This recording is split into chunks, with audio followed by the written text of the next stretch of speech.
La Bible révèle que la fin de toute chose est proche et que Dieu appelle tout homme à pouvoir se réjouir de la seconde venue de Jésus-Christ. L'objectif de cette présentation est de vous préparer à être du nombre de ceux qui gardent les commandements de Dieu et le témoignage, la foi de Jésus-Christ. Dans la première partie de cette série de présentations intitulée Le plan du salut, nous avons considéré le rapport qu'il y a entre le salut et la rédemption. Et nous avons exposé ce qu'est le plan du salut et quand, mais également pourquoi il a été établi. Et la présentation d'aujourd'hui, qui est la deuxième partie, portera sur le Dieu de notre salut.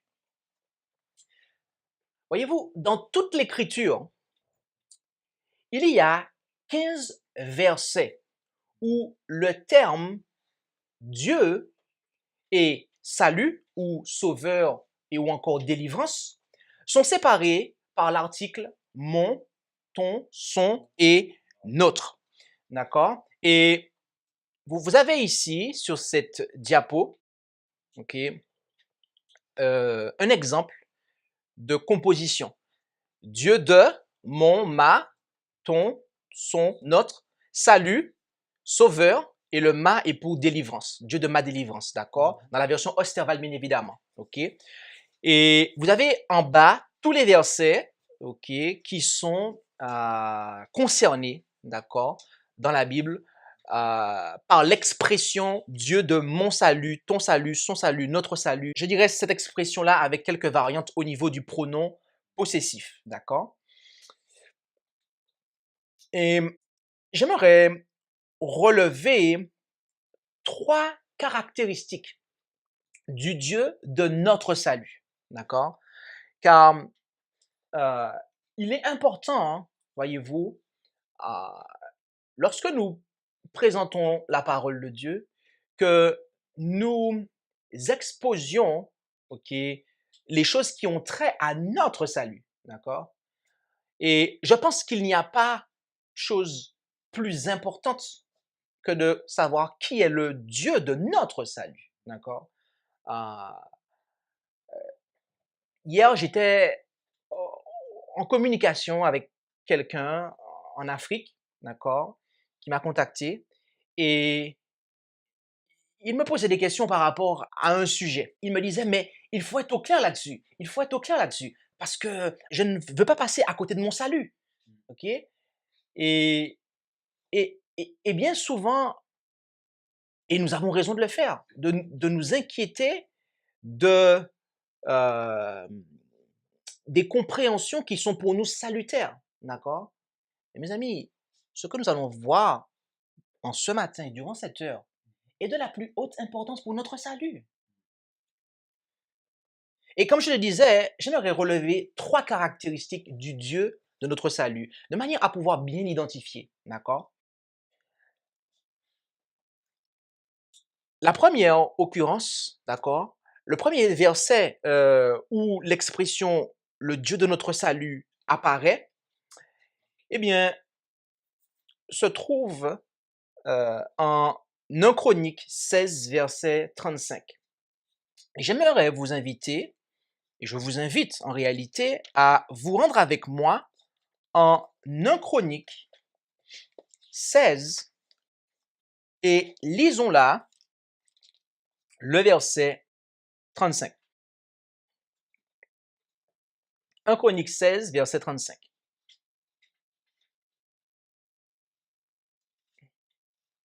Et là, il est dit, dites, sauve-nous, Dieu de notre salut, rassemble-nous et nous retire d'entre les nations afin que nous célébrions ton saint nom et que nous nous glorifions dans tes louanges.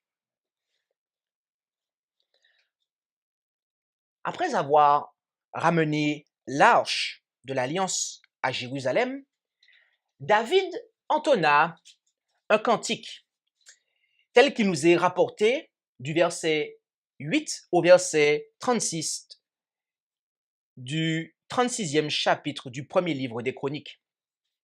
Et en terminant ce cantique, le psalmiste invoqua le Dieu de notre salut en lui demandant de rassembler son peuple, savoir Israël, et de le retirer des nations.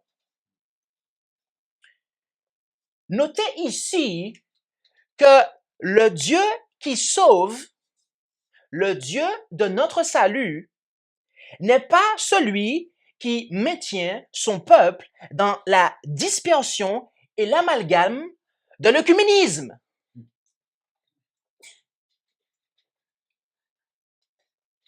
Non, non. Mais il est celui qui rassemble son peuple et le retire des nations.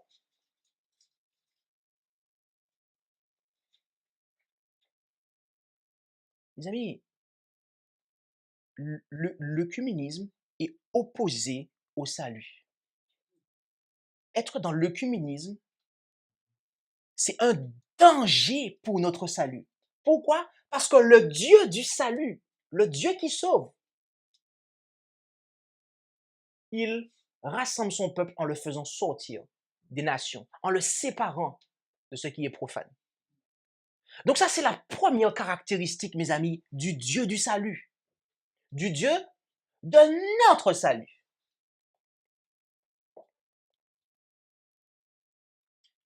Considérons à présent une autre caractéristique du Dieu de notre salut. Le livre des psaumes contient à lui seul 11 versets nous parlant du Dieu de mon, ton, son, notre salut ou délivrance. Et parmi ces 11 versets, il y en a 2 qui méritent une attention particulière. Et nous allons maintenant considérer le premier.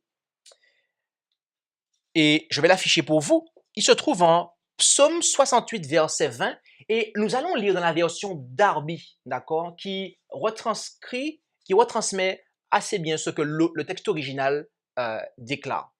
Psaume 68, verset 20, dans la version Darby, nous dit « Notre Dieu est un Dieu de salut, et c'est à l'Éternel, le Seigneur, de faire sortir de la mort. » D'accord?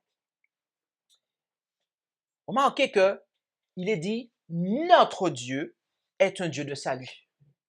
Ici, le psalmiste déclare que notre Dieu, à savoir le Dieu d'Israël, est le Dieu du salut, le Dieu qui sauve. Et sur quoi David s'est-il basé pour dire une telle chose? Certainement sur le passage où l'expression Dieu d'Israël apparaît pour la première fois dans l'Écriture. Je vous invite à vous rendre avec moi à considérer avec moi le passage où l'expression Dieu d'Israël apparaît pour la première fois dans l'Écriture. Et il se trouve en Exode 5, verset 1.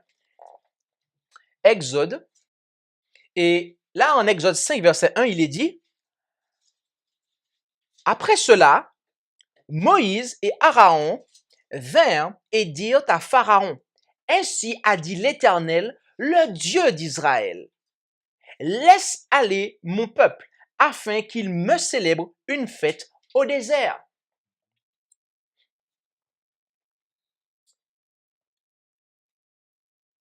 La demande qui fut présentée à Pharaon était une demande raisonnable, mes amis. Car les Israélites ne pouvaient pas présenter des sacrifices en présence des Égyptiens, et ce, sans provoquer une explosion d'animosité religieuse. En effet, parmi les animaux à abattre, il se trouvait certains que les Égyptiens considéraient comme sacrés, et donc que les Hébreux ne pouvaient pas offrir en aucune circonstance tant qu'ils étaient en Égypte. Sous l'Ancien Testament, les sacrifices d'animaux étaient associés à l'adoration. En 1 Samuel 1, verset 3, il nous est dit, « Or, cet homme, Elkana, montait de sa ville tous les ans pour adorer et pour sacrifier à l'Éternel des armées à Silo. Et là étaient les 2 fils d'Élie, Ophni et Phini, sacrificateurs de l'Éternel. » Ainsi, remarquez que, comme je vous le disais, adoration était liée au principe du sacrifice. OK?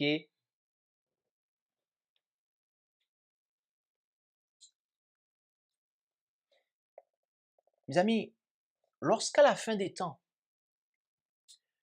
Dieu envoie un message disant, en Apocalypse 8, verset 4, « Sortez du milieu d'elle, à savoir de Babylone, mon peuple, de peur que, participant à ses péchés, vous n'ayez aussi part à ses plaies. » C'est parce qu'il sait que son peuple ne peut pas y adorer sans provoquer l'animosité du mouvement œcuménique. On ne peut pas, mes amis, servir Dieu dans l'œcuménisme. On ne peut pas servir Dieu dans le mélange religieux avec toutes sortes de croyances diverses et variées. Et puis prétendre que, on va s'unir, on va faire la Sainte Seine ensemble. OK? On va faire une seule église. Mes amis, Dieu a demandé à Israël de sortir d'Égypte pour pouvoir l'adorer et le servir. Parce qu'il ne pouvait pas le faire en Égypte. Et de la même manière, aujourd'hui encore, Dieu nous demande de sortir de ce qui est profane. Parce que quand vous êtes dans le mouvement œcuménique, mes amis, sur quoi vous mettez l'accent? Sur quoi on met l'accent? On met l'accent sur ce qui unit et pas sur ce qui divise. Mes amis, le Dieu de notre salut est le Dieu de vérité. D'accord? Donc, faire taire les différences revient à éliminer des vérités, en fait. Et on ne peut pas servir Dieu hors de la vérité, mes amis. Sans la vérité, ce n'est pas possible. Le Dieu de notre salut, lorsqu'il agit pour nous, il désire, c'est pour nous sauver, comme on l'a vu, du péché. D'accord? Et pour nous sauver du péché, il faut qu'il nous retire d'une atmosphère, d'un environnement et des circonstances qui vont nous empêcher justement de pouvoir mener une vie sans péché. D'accord? Et considérons à ce propos l'autre caractéristique du Dieu de notre salut. En Psaume 79, verset 9. Psaume 79, verset 9. Là, il est dit, « Aide-nous, ô Dieu de notre salut, pour la gloire de ton nom, et délivre-nous. Pardonne-nous nos péchés pour l'amour de ton nom. » Le terme traduit par « pardonne-nous » vient de l'hébreu « kofar », ok, comme affiché à l'écran. Il vient de l'hébreu « kofar ». Et c'est ce terme, mes amis, qui est employé en Lévitique 4, verset 26, où il est dit « Et il fera fumer toute la graisse sur l'autel comme la graisse du sacrifice de prospérité. Ainsi, le sacrificateur fera pour lui l'expiation, kafar, de son péché, et il lui sera pardonné. » Donc, notez ici que dans le parvis, ok, avait lieu une expiation pour le péché, et que cette expiation pour le péché était destinée au pardon du péché, simplement. D'accord? Mais en Lévitique 16, verset 30, on nous apprend la chose suivante.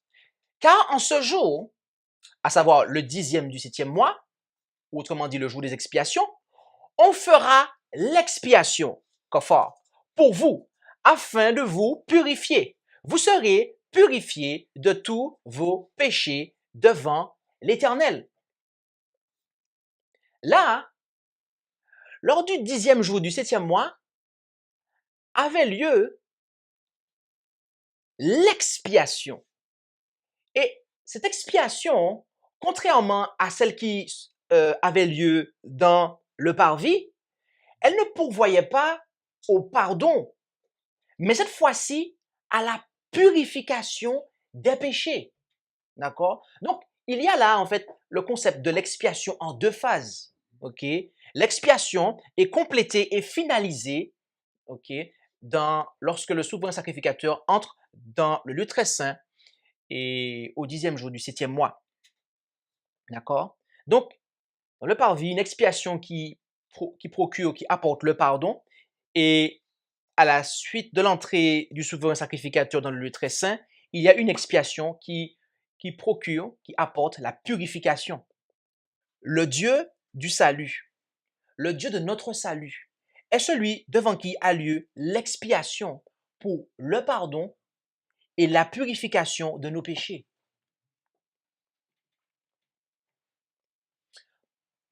En résumé,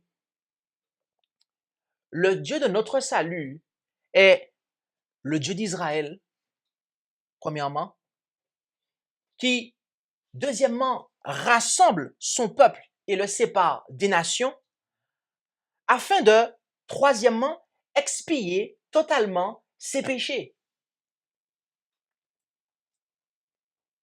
Je vais reprendre ça pour vous.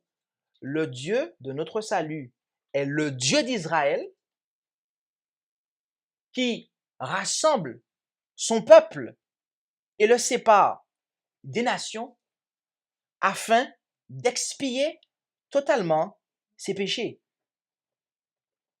Et voyez-vous, ces trois caractéristiques que je viens de mentionner sont réunies dans la prophétie de Zacharie, telle que nous lisons en Luc 1, versets 67 à 71 et au verset 77. Luc 1, 67 à 71 et au verset 77. Alors Zacharie, son père, fut rempli du Saint-Esprit, et il prophétisa en disant: Béni soit le Seigneur, le Dieu d'Israël, de ce qu'il a visité et racheté son peuple, et de ce qu'il nous a suscité un puissant sauveur dans la maison de David, son serviteur, comme il en avait parlé par la bouche de ses saints prophètes depuis longtemps, de ce qu'il nous a sauvés de nos ennemis et de la main de tous ceux qui nous haïssent. Verset 77, afin de donner la connaissance du salut à son peuple dans la rémission de leurs péchés. Notez là qu'il est fait question du Dieu d'Israël qui nous a sauvés de nos ennemis et de la main de ceux qui nous haïssent, d'accord? Donc, qui rassemble son peuple, ok? Et les sépare, d'accord? Les met à l'abri de l'ennemi, afin de donner la connaissance du salut à son peuple dans la rémission de leurs péchés. Ok? Et voyez-vous, Jean-Baptiste avait une mission particulière, laquelle était de préparer la première venue de Jésus. Or, la première venue de Jésus correspondait à ce qui se passait dans le parvis, en fait. D'accord? Donc, à l'expiation pour le pardon des péchés. OK? D'accord. Mes amis, Jésus est revenu une seconde fois. OK. Et la Bible nous dit qu'avant son retour, en Apocalypse 14, OK, verset 14, avant ça, il y a un triple message qui est donné. Et ce message, en fait, est destiné à préparer le second retour de Jésus. Et de manière intéressante, la première partie de ce message, de ce triple message, annonce un jugement qui arrive, un jugement qui est venu. OK? Et mes amis, c'est ce qui se passait dans le lieu très saint du sanctuaire sur terre. Le Yom Kippour, le jour des expiations, était un jour de jugement, en fait. D'accord? Donc, par voie de conséquence, ce message, OK, et ceux qui annoncent ce message, d'accord, les véritables adventistes, OK, eh bien, annoncent le message qui est destiné à présenter l'expiation, mais cette fois-ci pour la purification des péchés. Jean a préparé la voie au Christ pour que le peuple puisse avoir la connaissance de l'expiation pour le pardon des péchés, mais le mouvement adventiste doit annoncer au monde, d'accord, il doit annoncer au monde un message qui préparera le monde à l'expiation pour la purification des péchés, mes amis. OK? Et cette prophétie-là, avec cette perspective, OK, du second retour de Jésus, nous pouvons l'appliquer ainsi aussi pour nous à la fin des temps. D'accord? Bien qu'elle ait cette application pour le peuple d'Israël, littéral, avant le retour du Christ. Et remarquez ici une chose, c'est que lorsque Zacharie a parlé, il était rempli du Saint-Esprit. C'est ce qu'il est dit. OK? OK. Mes amis, lorsque vous êtes remplis du Saint-Esprit, vous reconnaissez que le Dieu d'Israël nous a suscité un sauveur. Vous reconnaissez que le Dieu d'Israël nous a suscité un sauveur, de manière à nous sauver de nos ennemis et de la main de ceux qui nous haïssent, afin de donner la connaissance du salut à son peuple dans la rémission de leurs péchés. Et ce sauveur est celui qui nous est présenté en Matthieu 1, verset 21. Voyons-nous? Là, il est dit, et elle enfantera un fils, et tu lui donneras le nom de Jésus, c'est-à-dire sauveur, car c'est lui qui sauvera son peuple de leurs péchés. Jésus signifie sauveur, et très précisément, Jéhovah est sauveur, d'accord? C'est Jésus-Christ que le Dieu d'Israël a suscité pour être notre sauveur. Et voyez-vous, la Bible nous dit à au moins 7 reprises que Jésus-Christ est le Fils de Dieu qui est son Père. Et remarquez cela premièrement en Jean 20, verset 17. Jésus lui dit, « Ne me touche point, car je ne suis pas encore monté vers mon Père, mais va vers mes frères et dis-leur que je monte vers mon Père et votre Père, vers mon Dieu et votre Dieu. » En Romains 15, verset 6, il est dit, « Afin que, d'un même cœur et d'une même bouche, vous glorifiez le Dieu qui est le Père de notre Seigneur Jésus-Christ. »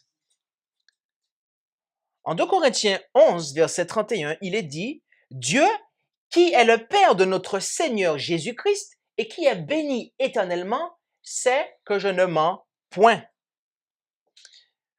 En Éphésiens 1, verset 3, « Béni soit Dieu, le Père de notre Seigneur Jésus-Christ, qui nous a bénis de toutes sortes de bénédictions spirituelles dans les lieux célestes par Christ. » En Éphésiens 1, verset 17, nous lisons, « Afin que le Dieu de notre Seigneur Jésus-Christ, le Père de gloire, vous donne un esprit de sagesse et de révélation dans sa connaissance. » En Colossiens 1, verset 3, il est dit, « Nous rendons grâce à Dieu, le Père de notre Seigneur Jésus-Christ, dans les prières que nous faisons sans cesse pour vous. » Et il continue.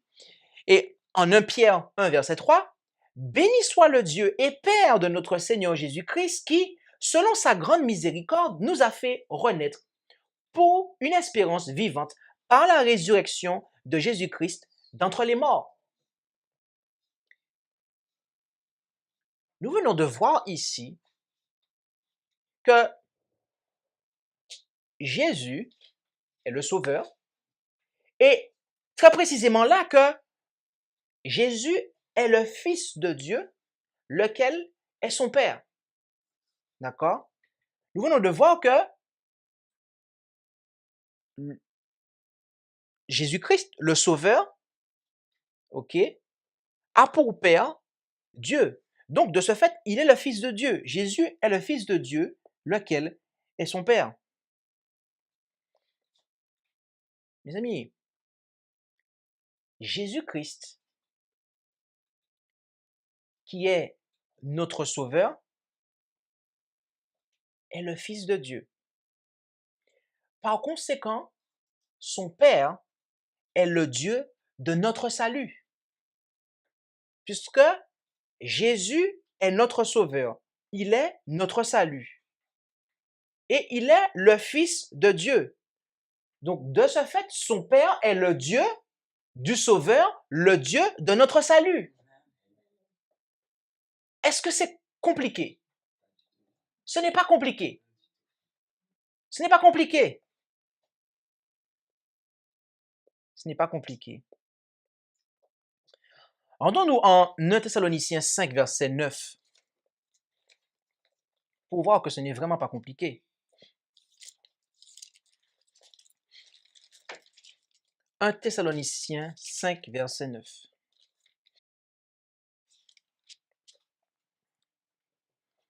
Là, il est dit, en 1 Thessaloniciens 5, verset 9, « Car Dieu ne nous a point destinés à la colère, mais à la possession du salut par notre Seigneur Jésus-Christ. » Donc, Dieu désire que nous possédions le salut. Dieu a en réserve pour nous un salut. Et par qui pouvons-nous l'obtenir? Par Jésus, d'accord? Par Jésus, l'homme qu'il a établi pour nous accorder le salut, d'accord? Son Fils même. Et en Romains 5, verset 11, il est dit, non seulement cela, mais nous nous glorifions même en Dieu par notre Seigneur Jésus-Christ, par lequel nous avons maintenant obtenu la réconciliation. D'accord? Et comme vous le voyez affiché à l'écran, le terme traduit par réconciliation vient du grec katalage, d'accord? Et en fait, ce terme signifie réconciliation, mais aussi expiation, en fait. Parce que l'expiation, c'est le fait de réconcilier, mes amis. D'accord? La première fois que le terme hébreu pour expiation apparaît dans le texte hébreu, ok, c'est lorsqu'il est dit que Noé a couvert l'arche de bitume. Eh bien, le mot qui est traduit par couvrir, c'est kafar. D'accord?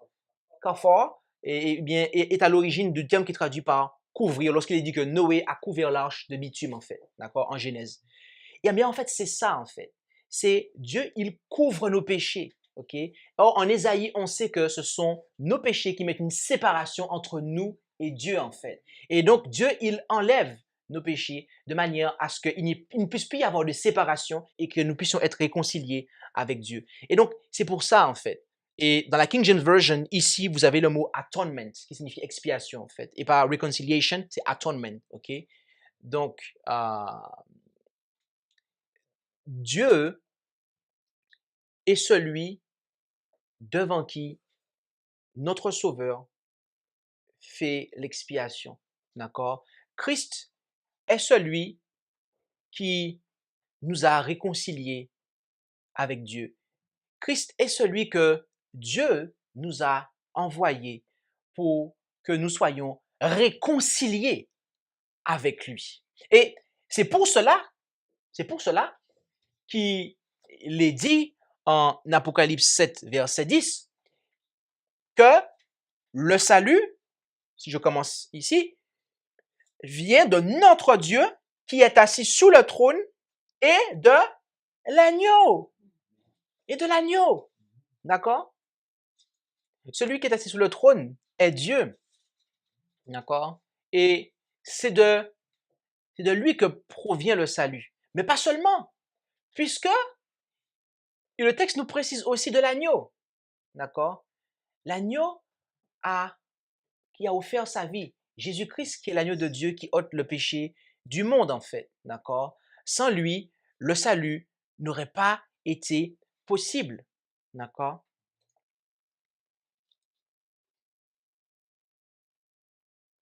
Et voyez-vous, dans la Bible, il y a des textes où on nous dit que Dieu est sauveur. Ok? On nous dit notre Dieu est sauveur. D'accord? Et comme si que il faudrait confondre en fait la personne de Dieu et de Jésus en fait. Mais comme on vient de le voir, c'est Dieu qui est l'auteur en fait. C'est Dieu qui est l'auteur.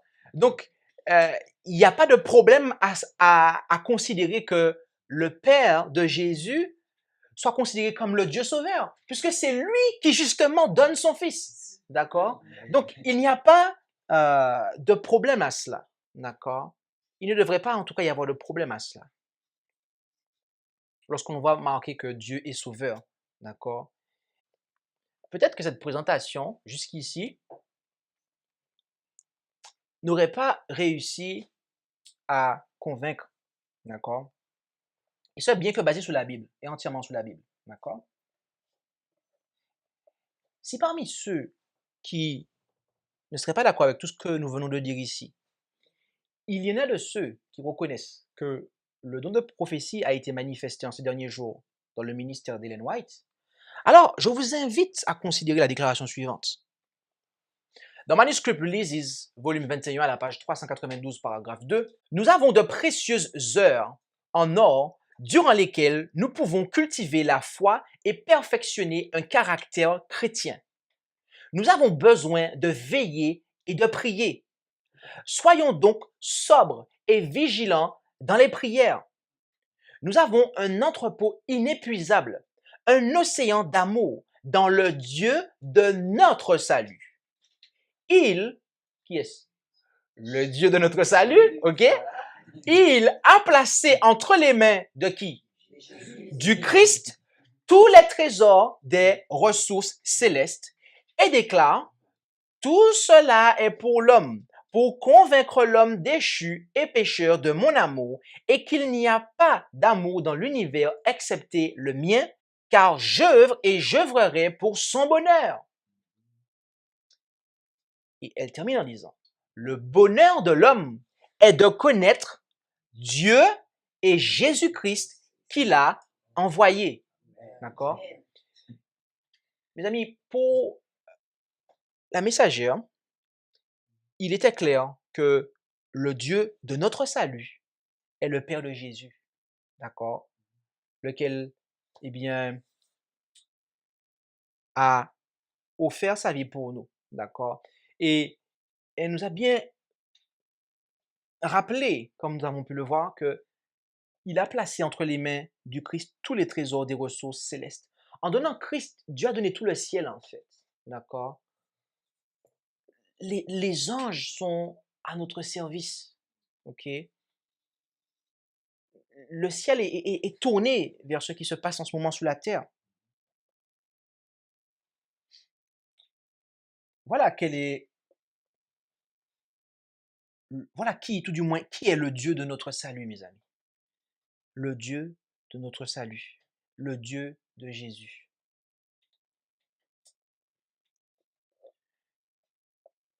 Permettez-moi de vous dire que le Dieu du Conseil œcuménique des Églises n'est pas le Dieu du salut. En effet, sur la page Qui sommes-nous, ok, qui a pour titre Qu'est-ce que le Conseil œcuménique des Églises?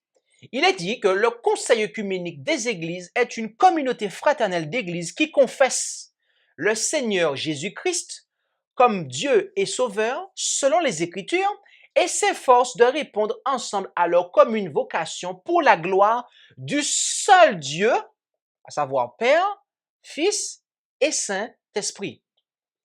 Autrement dit, ici, lorsque vous avez l'expression seul Dieu, et qu'après on vous dit Père, Fils, Saint-Esprit, il s'agit ici de la Trinité, mes amis.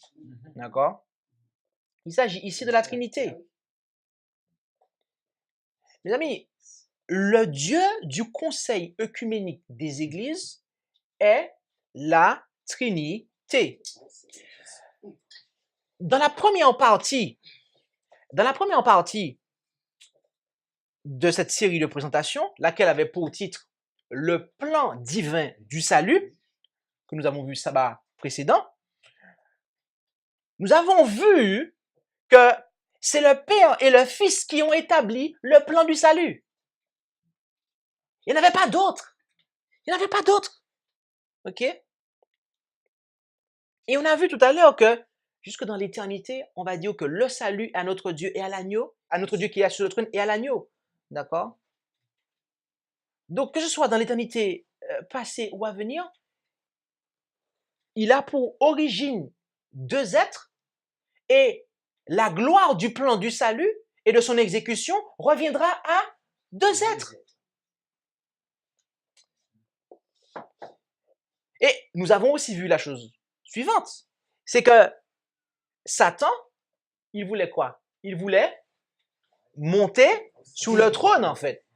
Et cela nous est exprimé d'une manière encore plus précise lorsqu'on nous dit que il voulait être semblable à Dieu. Or, on a vu que c'était Jésus seul qui est semblable à Dieu. Donc, il voulait en fait occuper la même position que Christ et au final, en fait, évincer Christ et prendre sa place. D'accord? Mais il n'a pas réussi. Il n'a pas réussi. Mais voyez-vous, ce que Satan n'a pas réussi à faire au ciel, eh bien, il a tâché et il tâche encore de le faire sur terre.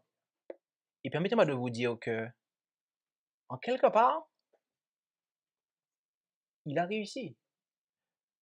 Très précisément, pour ceux qui ne connaissent pas le Dieu du salut.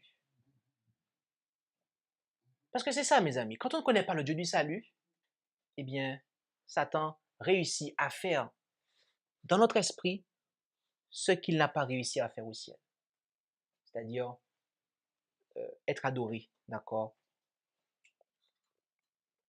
Et Satan a commencé cette œuvre à Babylone, d'accord? Et j'avais déjà eu l'occasion de présenter cela, d'accord? Il y a une présentation qui est intitulée Le Dieu de Babylone, okay, que j'ai présentée lors du meeting de la Réunion, que je vous invite à regarder entièrement, où je démontre que en fait, la Trinité est vraiment le Dieu de Babylone, mes amis, d'accord? Et je vous rappelle, pour ceux qui ne l'auraient peut-être pas vu, que de la présentation intitulée Le baptême, porte d'entrée ou de sortie de Babylone, dans laquelle nous avons montré que certaines églises sont officiellement membres et que d'autres, comme la dénomination des adventistes du 7e jour moderne, sont officieusement membres. Oui, parce que, mes amis, lorsque vous envoyez vos théologiens rédiger le BEM, qui est le document de base, qui est le document qui pose le fondement pour l'œcuménisme moderne, c'est que, officieusement parlant, vous faites l'œcuménisme, vous êtes dans l'œcuménisme, mes amis. Donc, vous êtes officieusement membre. Et on a vu aussi dans cette présentation, en fait, que le baptême œcuménique, c'est le baptême qui reconnaît comme Dieu, en fait, le Dieu trinitaire, à savoir le Dieu de Babylone. Rappelez-vous une chose, c'est que le Dieu de notre salut est le Dieu d'Israël qui rassemble son peuple et le sépare des nations afin d'expier totalement ses péchés. Cependant, le Dieu du Conseil œcuménique des Églises, quant à lui, est la Trinité, le Dieu de Babylone, qui enivre les enfants de Dieu par la prostitution spirituelle, de manière à les empêcher d'avoir leur péché totalement effacé, expié.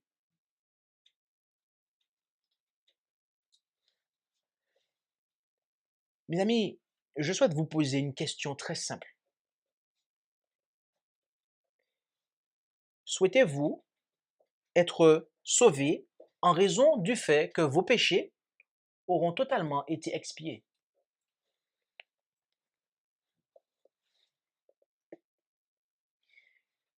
Si la réponse est oui, alors hâtez-vous, mais vraiment hâtez-vous de sortir des églises qui, officiellement ou officieusement, sont membres du Conseil œcuménique des églises, lequel a pour Dieu la Trinité, le Dieu de Babylone.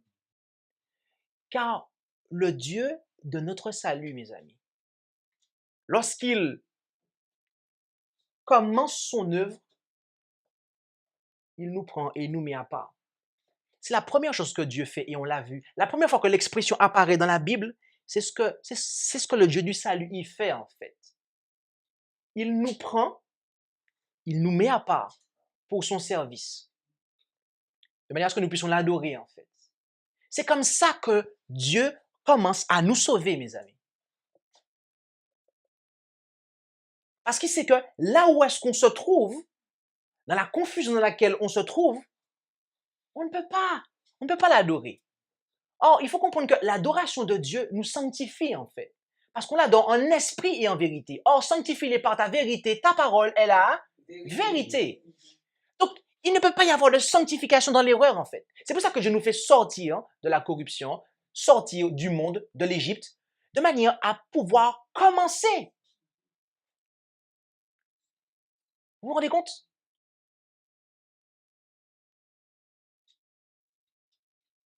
Mes amis, lorsque l'on refuse, de sortir de là où c'est corrompu, en fait, on n'est même pas encore entré dans le plan du salut.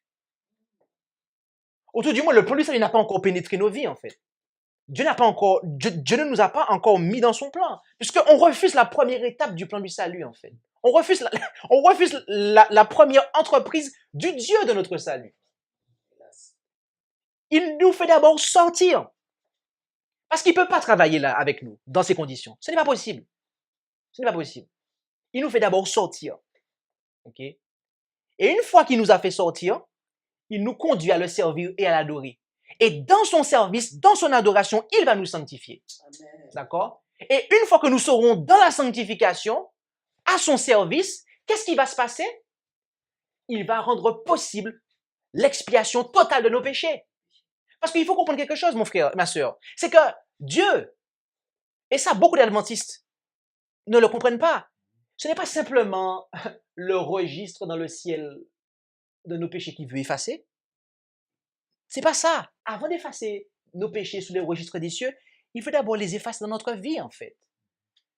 C'est pour ça que Dieu ne pourra pas nous purifier, en fait, si on reste là où c'est corrompu, là où c'est souillé. C'est pour cela, mes amis, que le Dieu de notre salut commence par nous faire sortir de ce qui est corrompu. Et cela se vérifie dans le triple message qui est annoncé avant le second retour de Jésus. Dieu envoie, il annonce que le jugement arrive. Et on sait que jugement, c'est la face opposée de l'expiation. Jugement et expiation sont pile et face, d'accord? L'un ne va pas sans l'autre, ok? Et le jugement arrive, d'accord? Donc c'est le moment où l'expiation finale va commencer. Et qu'est-ce qui se passe lorsqu'on n'accepte pas ce message? Qu'est-ce qui se passe lorsqu'on n'accepte pas ce concept qui arrive? Dieu envoie le deuxième message, dit que Babylone est tombée, mes amis. Et là, il faut sortir. Vous comprenez? Donc, Dieu désire pouvoir expier totalement nos péchés. Il est le Dieu, et ce parce qu'il est le Dieu de notre salut. D'accord? Et pour cela, il désire nous mettre à part. D'accord? Et pour cela, il désire nous mettre à part et nous séparer, d'accord, de ce qui est profane, ce qui est corrompu. Et c'est comme ça qu'il commence son œuvre, mes amis. Voilà les caractéristiques du Dieu du salut, du Dieu de notre salut. Donc, quel genre de salut voulons-nous? Quel genre de salut avons-nous? Parce que si notre salut ne commence pas par une mise à part, par le fait de sortir d'Égypte, du monde, comme je vous l'ai dit tout à l'heure, notre salut n'a pas encore commencé, mes amis. Notre salut n'a pas encore commencé. Dieu désire faire une œuvre complète, d'accord? Et par conséquent, on ne peut pas rester dans le mouvement œcuménique. On ne peut pas rester là. On ne peut pas en faire partie, en fait.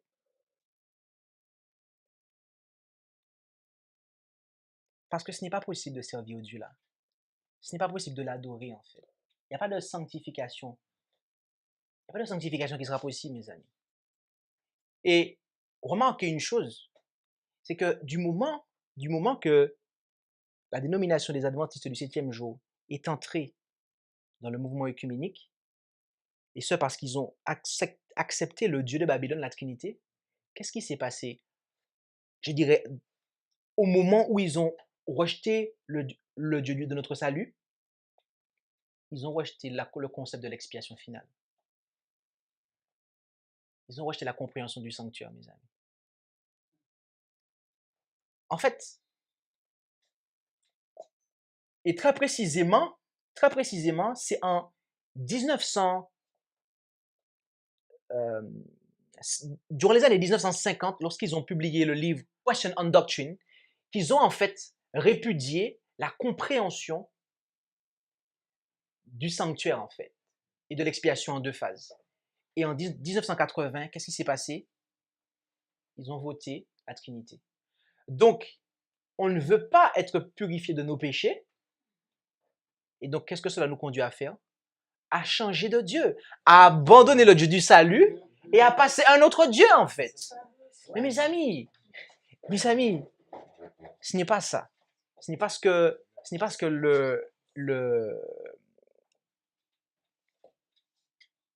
la Bible nous montre. La Bible nous montre un plan qui est très clair. Le Dieu de notre salut, il commence son œuvre, d'accord, en nous faisant sortir, d'accord, en nous mettant à part pour son service, parce qu'il sait que là où est-ce qu'on sera, on ne peut pas le servir. Et là, je tiens à m'adresser à tous les croyants, quelle que soit la religion dans laquelle vous êtes. Okay? Si votre église vous encourage à pratiquer l'œcuménisme, c'est qu'elle ne sert pas le Dieu de notre salut. Elle ne vous permet pas d'avoir, elle ne vous partage pas la connaissance du Dieu de notre salut. Et remarquez bien aussi que cette église, et là je vous le dis avec certitude, mais ne vous enseigne pas, d'accord, l'expiation finale. Elle ne vous enseigne pas l'expiation finale, à savoir le pardon, mais aussi la purification du péché, d'accord? Parce qu'il n'y a que le mouvement, mes amis, qui prêche véritablement le message des trois anges, ok? Eh bien, qui apporte ce message. Et du moment qu'on n'en fait pas partie, ou du moment qu'on rejette le message des trois anges, qu'est-ce qui se passe? Automatiquement, on rejette le Dieu du salut. Ce n'est pas une petite chose, mes amis. Ce n'est pas une petite chose. C'est pour ça que si nous désirons être sauvés, et pas sauvés à 10%, hein, pas sauvés même à 99%, si nous voulons être sauvés à 100%, c'est-à-dire bénéficier d'une expiation qui nous pardonne nos péchés, mais aussi qui nous purifie de nos iniquités, eh bien, nous devons, mes amis, accepter le plan que Dieu a pour nous.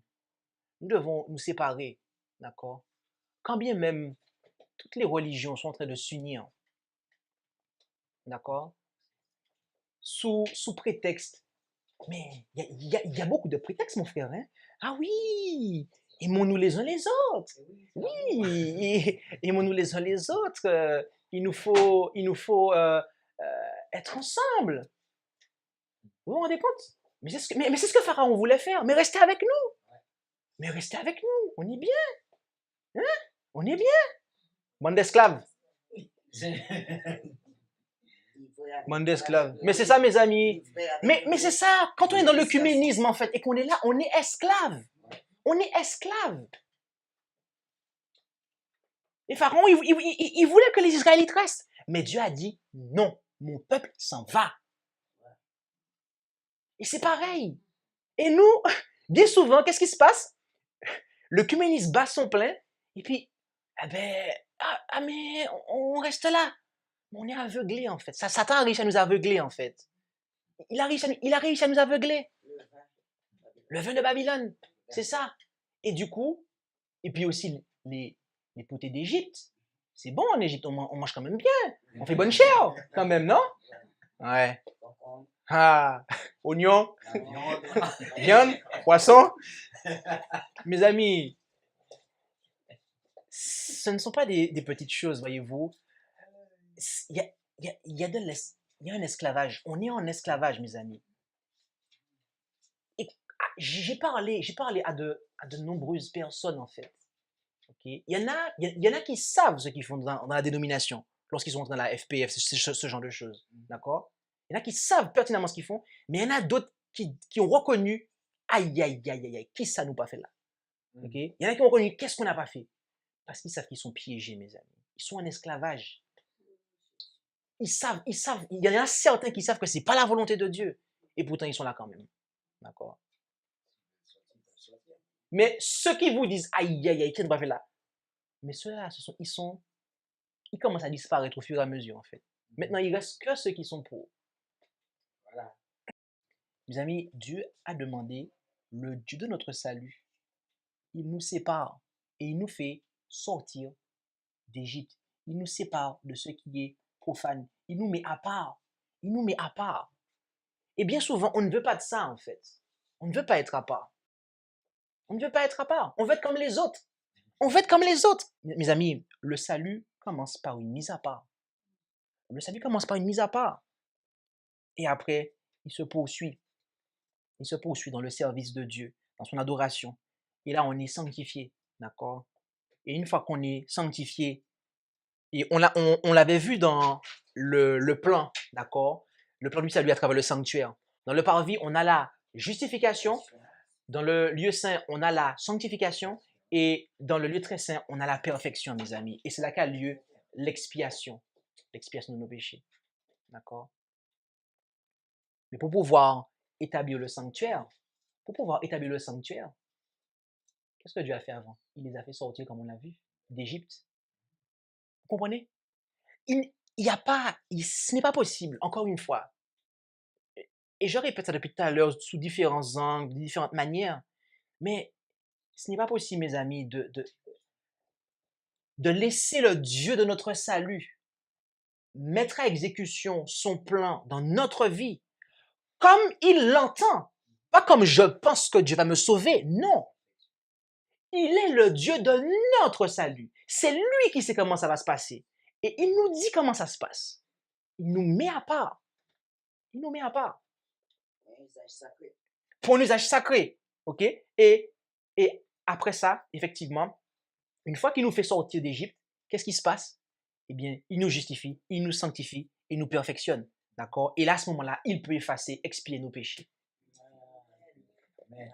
Mes amis, voilà le Dieu du salut. C'est ce qu'il désire faire. Alors, si aujourd'hui vous avez servi un Dieu différent de celui-là, sachez que le Dieu du salut vous aime et qu'il a donné son Fils pour vous. Et qu'en acceptant Jésus, okay, on accepte celui qui est le chemin, la vérité et la vie. D'accord? Mais le chemin, il est étroit. OK? Le chemin, il est étroit. OK? Et ce chemin, pour y rentrer, il y a une porte aussi qui est étroite. Et Jésus est la porte des brebis. Il nous faut aller à Jésus, d'accord? Et on va à Jésus, mais la porte, elle est étroite. Ça veut dire que tous mes fardeaux là, il faut que je les dépose. Parce que la porte, elle fait un filtre. Parce que je ne peux marcher sous le chemin derrière la porte que ce qu'avec la porte me permet de franchir. OK? Et mes amis, quand j'arrive dans cette porte, l'œcuménisme est terminé. OK? L'œcuménisme est terminé. L'œcuménisme est terminé. C'est Jésus-Christ et c'est tout. D'accord? C'est pas le pape. Ce n'est pas la FPF. Ni quel autre genre d'association qui va nous dire comment adorer, comment prêcher l'évangile au monde.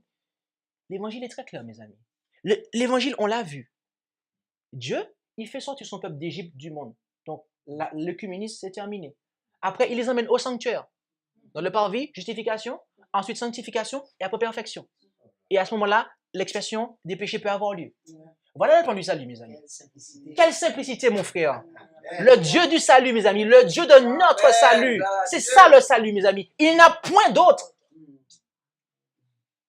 Que Dieu nous bénisse. Amen. Merci d'avoir écouté cette présentation avec intérêt. Pour plus d'informations, consultez notre site internet lereste.org et suivez-nous sur Facebook ainsi que sur YouTube à @lereste. Vous pouvez aussi nous contacter par email à info@lereste.org ou par téléphone au +33 6 12 60 13 69.